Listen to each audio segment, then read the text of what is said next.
कथा देई कथा रखिले प्रधानमंत्री जो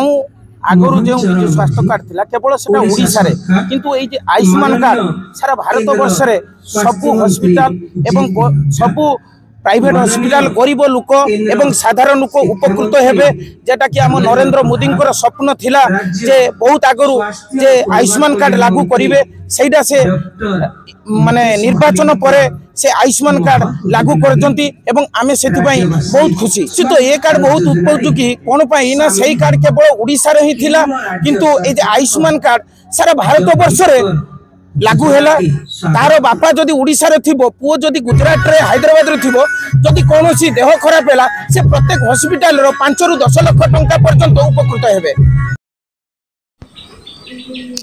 भारत सरकार को जुगान्तकारी एवं लोकाभिमुखी आयुष्मान योजनार आज शुभारंभ होईछि।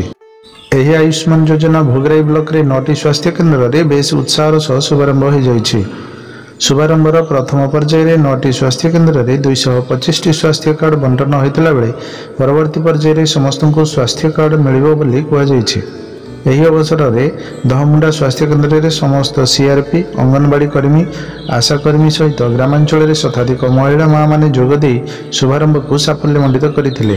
एही आयुष्मान योजना रे गरीब खटिखिया लोकंकु मागणा स्वास्थ्य सेवा मिलवा सहित राज्य बाहर थिबा दादन खटिखिया लोकंकु मध्य समान सुविधा मिलुथिबारु ओडिशार मुख्यमंत्री और भारतर प्रधानमंत्री को समस्ते शुभेच्छा और साधुवाद जणाइछन्ति। समस्ते निज निजर आयुष्मान कार्ड नै खुशी रे घर को फेरिथिबा देखिबाकु मिलिछि। नमस्कार मु सुभाषिनी राणा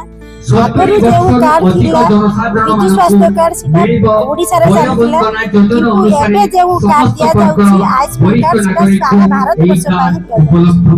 एनो समस्त को सबटु भल लागुछि